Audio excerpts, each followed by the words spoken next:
Selection direction, ठीक है।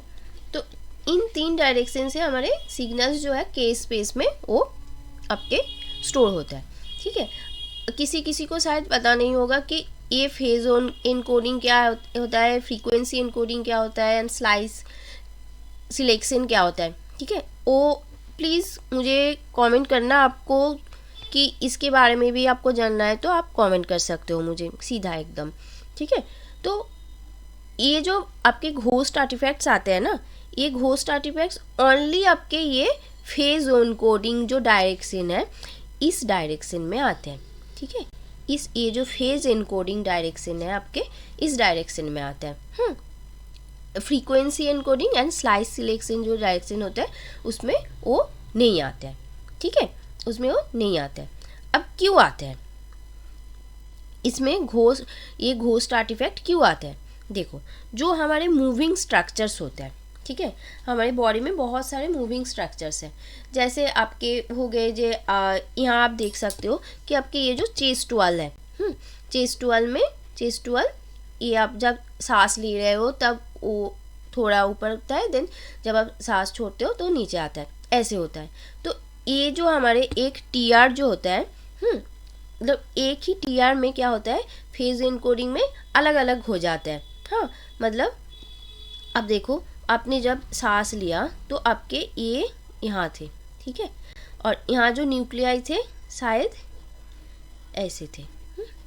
Next जब क्या हो रहा है, यहाँ न्यूक्लिया जब हो रहा है, जब ये फ्रीक्वेंसी एनकोडिंग जब हो रहा है उसका, तब क्या हो रहा है, ये स्ट्रक्चर आपके नीचे आ गए हैं। मतलब आपने सांस छोड़ दी तो उसकी वजह से यहाँ से क्या हो रहा है, उसकी एनकोडिंग हो रहा है। हाँ, यहाँ से उसके सिग्नल्स जब यहाँ न्यूक्लियाई आ गए हैं, यहाँ से उसकी जो सिग्नल्स हो रहे हैं यहाँ से जा रहे हैं। तो इसीलिए देखो कि यहाँ एक स्ट्रक्चर बना है, उसी तरह यहाँ एक बना है और यहाँ भी एक बना है, ठीक है ना। ये 3 लेयर में आपको एक ही इमेज में ऐसे ऐसे ऐसे देख रहे हैं आप। हाँ, उसी इमेज 3-4 बार देख रहे हैं। तो इस मोशन की वजह से आपके जहाँ जहाँ ये मूविंग हो रहा है इस वजह से आपके ये आर्टिफैक्ट्स आते हैं, ठीक है। और क्या हो सकता है कि आपके पेशेंट आपके मूव कर रहा है, पेशेंट आप मूव कर रहे हैं तो उस वजह से भी ये घोस्ट आर्टिफैक्ट या फेज एनकोडिंग आर्टिफैक्ट आ सकते हैं। और क्या स्ट्रक्चर्स है हमारे बॉडी में मूविंग, जैसे कि हम जब सर्वाइकल स्पाइन जब करते हैं तब क्या होता है कि आपके पेशेंट के इसोफेगस आते हैं, है ना। ये आपका पेशेंट है, यहाँ आपका सर्वाइकल स्पाइन होता है जिसमें कितने वर्टिब्रल्स होते हैं, कमेंट में मुझे लिखना, ठीक है, कितने वर्टिब्रल्स होते हैं सर्वाइकल स्पाइन में, ठीक है। उसके सामने क्या आता है, आपके इसोफेगस आता है। तो पेशेंट जब स्वेलो करते हैं, ऐसे ही जब स्वेलो करते हैं तो क्या होता है, ये इसोफेगस आपके मूविंग होता है।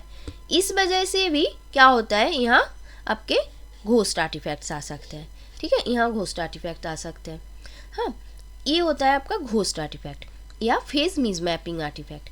हाँ, इस फेज मिसमैपिंग क्यों बोल रहे हैं हम, क्योंकि ये ओनली फेज एनकोडिंग डायरेक्शन में हो रहा है।